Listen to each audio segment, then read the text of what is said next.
Local productions on QTV are made possible with support from viewers like you. Thank you.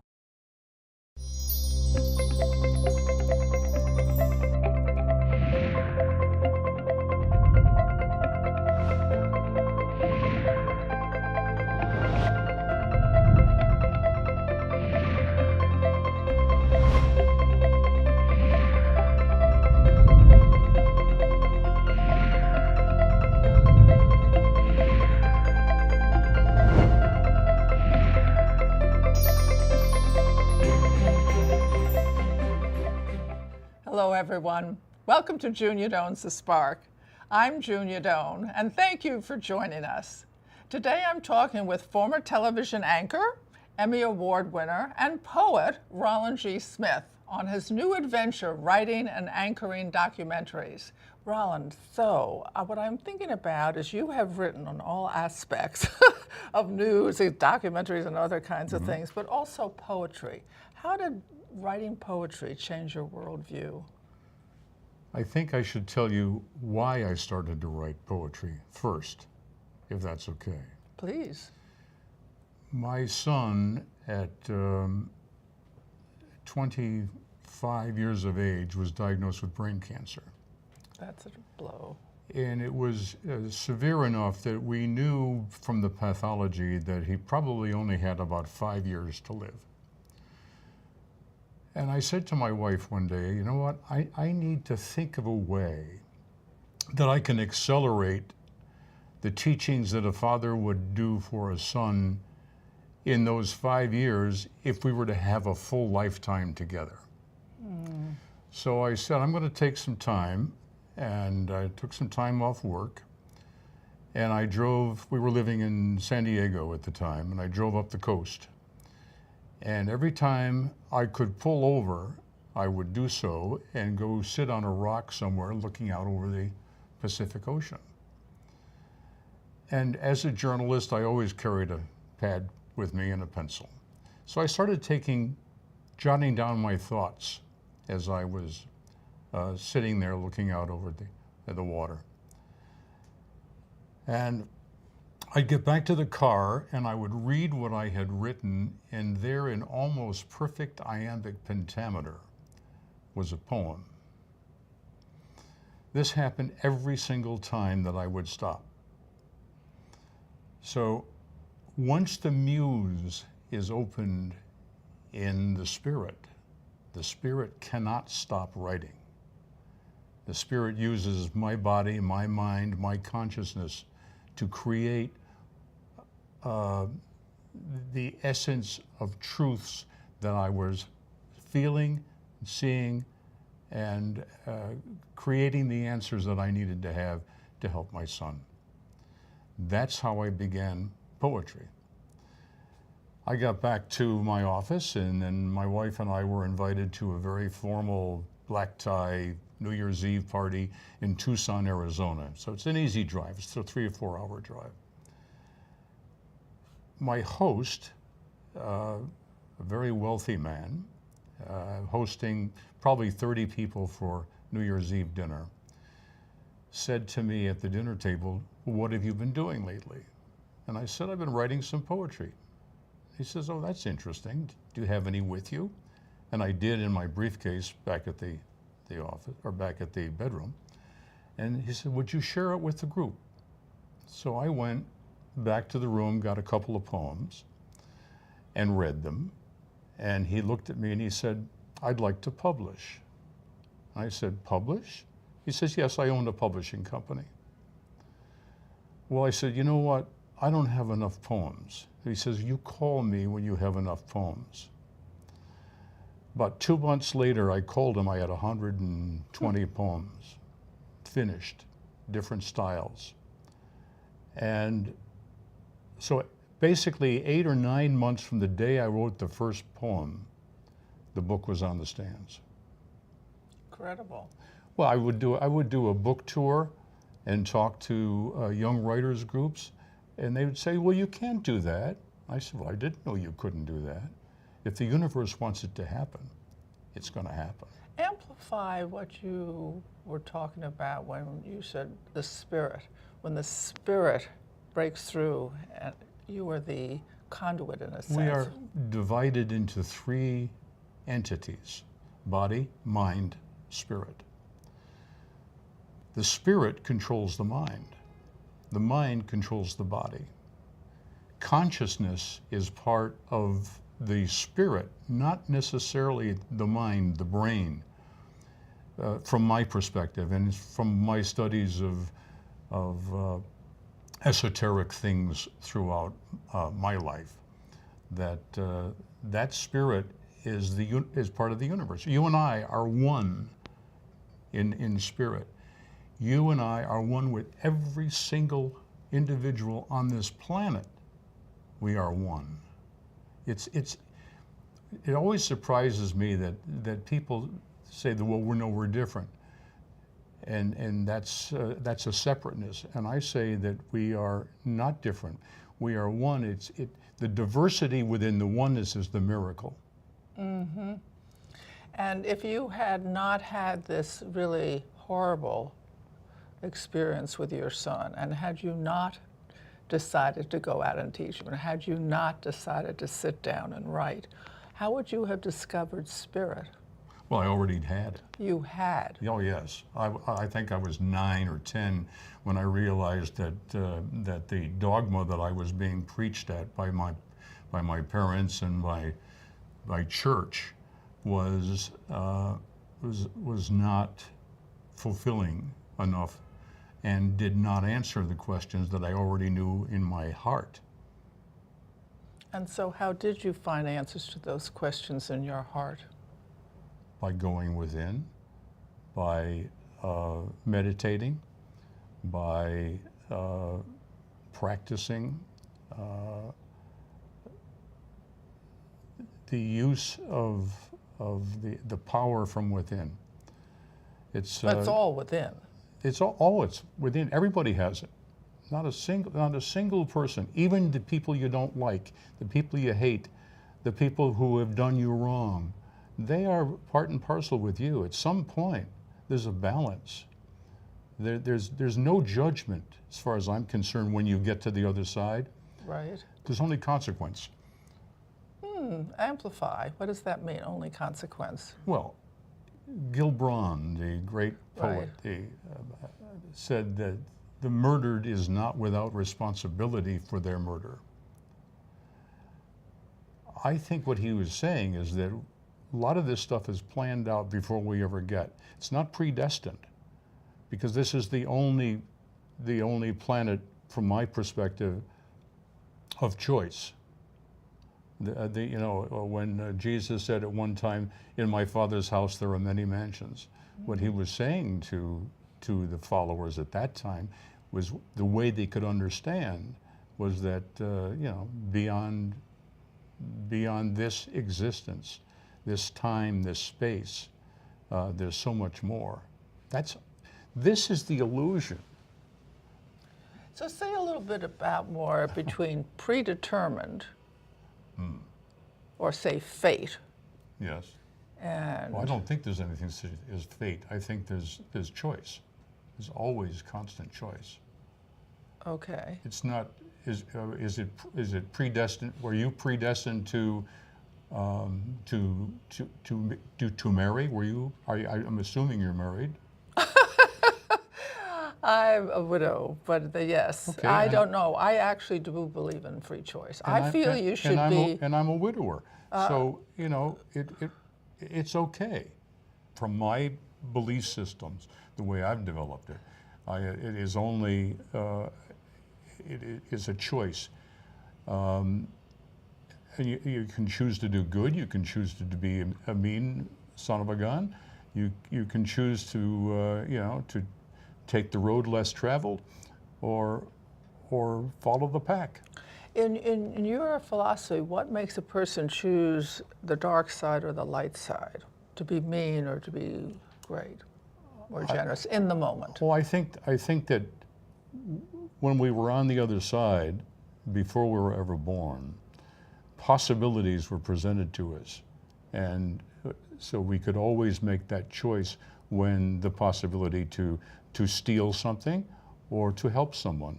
I mean, all of those are choices. And I don't think that we are punished for anything we do after we pass. So what choices did you make When? pre-life? Well, I have no idea. How have they played out in your life? I think that they played out pretty well, actually. I've had from my perspective, again, a successful career. I had 3 sons, 2 of whom are still on this plane, and they're doing very well. I spent 52 years with the same woman, and she passed from cancer. But I'll tell you something, she passed, and so did my son, with dignity, and literally teaching those who loved them how to die. Because we're all going to do it someday. What did you learn from her about how to die? If you care to answer, you don't have to answer. I learned that when you're dying and very close to your final passage, you begin to laugh. That's what she taught me. She had a marvelous, wonderful sense of humor and a belief system that there was life after life. Which you do not believe. Of course I do. Oh, you do? Oh, I do. Okay. So at this point in your There's life before life, and there's life, and then was this life. And once we finish what we came here to do, why would we want to stick around in this time and density? Curiosity. You think? That's Yes. good? All right, that's possible. Or to continue to learn and to grow. True. Yeah. What are you learning about now? You feel you have to learn or About should you learn? and your marvelous questions. Oh, well, I appreciate the compliment. Thank You're you. welcome. Is it a... This is not the kind of interview that I would ever give voluntarily. Oh, why, that is a compliment. No, I'm teasing. But I love talking about this because I believe it. It's a passion of understanding. And when I'm interviewed by somebody who wants to do a term paper and talk about journalism and stuff, these are not the kind of questions they ask you. And it's too bad they don't. Yes. So what are the responsibilities of this age then now for you? Well, I'll be 77 in about a month. And I have a few aches and pains like we all do as we get older. But my responsibility is to share through my writings or through the poetry what I believe to be the truth of being. And I also choose, you're familiar with Eckhart Tolle? I am. Yeah. Well, I believe he's correct when he says living in the now. Mm-hmm. That's what this conversation is. We're living in the now. Oh, my favorite. Yeah. Yeah. It's a fun part of life. Yes, indeed it is. Always, always. Sometimes nows are really painful. For the most part, they aren't. So that's true, but I think it's our choice to see it as painful, or our choice to see it as positive and part of our growth. What would you like to learn at this point besides what you just said? Oh boy, that's a great question. I would like to learn that when we do pass, we do in fact start to laugh. My wife showed me that that's what you can be done, but I still have to do it. Are there things you'd like to do between now and then? I'd like to meet Julia Roberts, for one. I've been a fan of hers for years, and I always tease people that, if they say, what can I get you? I say, Julia Roberts' home phone number. But Yeah. I'd love to meet her, because I think she's a superb actress. What else would I like to do? I'd like to visit Kyoto in Japan, which I haven't done yet. I've been to Japan a couple times, but never got to Kyoto. In the past, I mean, I've met so many of the great spiritual leaders. One of the few people that ever interviewed Pope John Paul II. I've met the Dalai Lama several different times and was with him when he was announced that he won the Peace Prize. I've met imams and muftis and the chief priest of the Sacred Forest of Togo. Met him at Oxford College, and he was, in December, it was cold, he was wearing no shoes. And I said to him, "Sir, why are you wearing no shoes?" And he says, "To feel the earth." Oh, what a beautiful answer. Yes. What a beautiful answer. What are some of the other things you learned from those people while you were with them? Well, sometimes in the negative comes to the fore that there are two groups of people on the planet that cause wars. Parliamentarians and religious people. The dogmatic religious people. And there's a differentiation between being spiritual than being religious. I once researched the meaning of the word dogma. Okay. Took it back to his ancient Greek, which was dokian was his root word. Dokian in ancient Greek meant to feel good. So I've concluded from that dogmas today are somebody else's belief system that makes you feel good. They're not necessarily what's inside you. Yes, you referred several times to what's inside. What did you find inside yourself, other than we're all one? What else? A vastness of unconditional love. So what is the role of love in your life? What is the role of love? Yes. Are we talking about, let's talk about unconditional love. Yeah, that's what I meant. Which is basically what the great masters and teachers throughout history have said that's what we need to do, have unconditional love. And that's very hard to do. Continuously. Yes, yes. Because we all make it, because, well, we're finite beings, you know? We make mistakes, and we'll continue to make them until we don't make them anymore. And that's when we've evolved toward, some religions call it nirvana, and others would call it toward a oneness with all it is. But it's the same. It's the same thing, I think. So how do you teach this to people, this unconditional By love? being the evidence of it. In how you treat people, or in how you talk about it? Both. Are they receptive? You must be, some are and some are not. What makes the difference? I have relatives who are certainly conditioned into the dogma of their belief rather than the spirituality of their knowingness. Slow that down for me. The dogma of their belief versus the spirituality Well, of dogma of their belief is what their church teaches. Right, and the spirituality of their knowingness means? If they go within, I see. they will find all the answers that they seek. Are you saying people are reluctant to go within? Mm-hmm. They're afraid. Of what? Themselves. They're afraid of. Most people don't love themselves. You got to love yourself first before you can love humanity. Mother Teresa, met her at Oxford College. She puts her arm in mine. She says, "Let's go for a walk around the quadrangle." And she says, "I know what you do, and it's very important that you know how important, the responsibility that you have to show love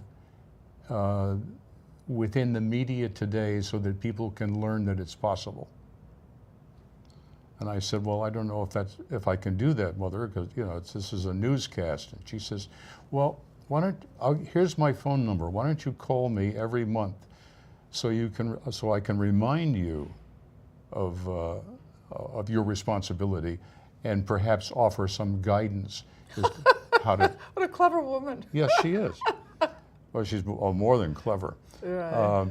And so for the longest time, every month I called her and I asked her permission to tape these stuff, and we would air it on interesting. here in New York. And what kinds of questions would you ask, or what kind of comments would she I just make? let her talk. I say, well, what's going on in the world today that concerns you, Mother? And then at one point I said, there's a symposium that I'm going to speak at, and they would love to have you come and speak. They'll send you the money for first-class air travel and put you up. She says, tell them that I can't do it, but would they please take that money, what they would pay me, and give to the poor? A remarkable woman. Indeed, indeed. I love how she engaged you and made you responsible. Oh, yeah. She was cunning. Yes. Yes. In her own way. Yeah. So who do you talk to now who are in that category of leading religious proponents? I read a lot. There are spiritual leaders out there. In fact, the world is filled with incarnated masters. We just have to find them. How do you find them? How would an audience member find them? You start by seeking. And I can't give you any other guidance than you set the condition that I would like to meet, or I'd like to learn more, or greet an ascended master. And believe it or not, the universe, if you have the intention to do that, the universe will fulfill it. It must. It's part of the natural laws of spirituality. So does it require one intention, or do you have to do it on a regular basis, so to speak? Well, I think your intention has to have the power of constant thought. Oh, I like that. The power of constant thought. I really like that. Oh, good. Thank you for that gift. You can No, have it. I will credit you and quote you. You don't need to. No, but I think it's important to have, Credit the source. Don't credit me. well, you are the source, because I wouldn't have heard it if it hadn't been for you. So I am just the conduit, as you are, and everybody in this room all right. of the source. But let me not lose it. The power of, what did I just say? What did you just say? The power of what? The power of thought. The power of thought, right. Right. Okay, I'm really interested in that. So, I see a lot of tragedy in life. I've certainly had hard personal times. Other people have them at different stages. Some like to be unhappy or cannot deal with really hard situations. And my heart goes out to them. And some you can give energy to, and some do not. And you would say that is a choice too. Well, all you can do is love them unconditionally. Right. And if they're crying and hurt and can't understand and don't want to do or be anything other than in pain, you have to love that. Love them for their choice. My brother died unexpectedly in his 40s, and at the funeral later, different people come up to me, they put their arms around me, and they say, "We love you, Junia, we love you, Junia." And the first time it happened, I was sort of startled. I was out of it anyway with the shock. And then I understood, because then I accepted at that energy level what they were trying to embrace me with. And I tried going forward in my own life to learn from that. Did his death change you? Well, I had a lot of exterior life problems that resulted of that needed a lot of attention and a lot of heartache to live through. Yeah. But I'm on the other side, Well, I got it around. When I talk to people and I tell them, that my son has died of brain cancer and my wife has passed with cancer, and people almost immediately want to say, "Oh, I'm so sorry." Well, I say, well, thank you for that sympathetic thought, but my son and my wife are far, far better off than we are at this moment. They're having a grand old time. What do you do to keep yourself fresh? You're involved in so many different projects right now. Right. On a daily basis? Well, for the longest time, until probably the last 4 or 5 months, I haven't been doing it daily. But I did a daily blog since 1996. But it's been a lot. I have a collection now of blogs that's probably in the 3,000 or 4,000 item. You know, if I'd had them on a piece of paper rather than on the computer, I'd have to buy 4 or 5 more filing cabinets. So. When are you drawn to write poetry, and when are you drawn to blog? Is it an aspect? Writing poetry at all times. At all times. Give you an example? Please. May I? I brought, this is my last poetry book, but there's one here that's called The Red-Headed Woodpecker. Okay. This came right after the incident happened. I heard a thump and knew the worst. A bird had struck my window pane. The morning sun's reflections, curse, did hide a flight that was in vain. With tuft of red upon her head, and black and white and yellow plumes, she lay so still, her life now dead, her nature gone, her flight entombed. I picked her up, so light in weight, and gave a loving soft caress. A fatal flight, a saddened fate, I hope she passed without duress. I wondered if the all did know, and was the spirit bird alive? Were all her colors now aglow? And were there angels at her side? That's beautiful. I want to thank you all for tuning in. We learned a great deal today. The spirit is within you. You're connected all. Live love. Have the inner truth be vocalized in your life through gratitude, action, thought. Be the person that you are meant to be, and make it safe for others. Recognize the goodness in them as well, because they have it. Thank you so very much. Be kind to everyone you know and accept their kindness back. And I'll see you next week. And thank you to Rolland, who has shared some of the wonders of his life with us, and his poetry as well, and who lives what he believes, and that's what you should do. Make it better, everybody, and I promise you, your life will be great. Thank you again for tuning in, and I will see you so very soon next week. Blessings to all in your life. Thank you. You're welcome. To contact Junia, send her an email at juniadownsthespark@gmail.com.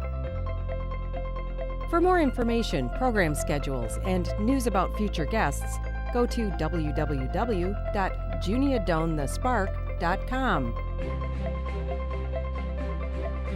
Thank you for joining us. See you next time on Junia Doan's The Spark.